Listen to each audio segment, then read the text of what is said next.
Identify the damaged area of your Yunigo Serenity hose. Make a clean cut at the damaged section. Disassemble the repair kit connectors. Slide the black outer sleeve onto one end of the hose.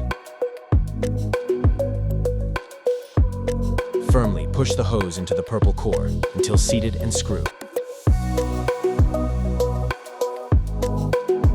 Repeat this for the other side of the hose.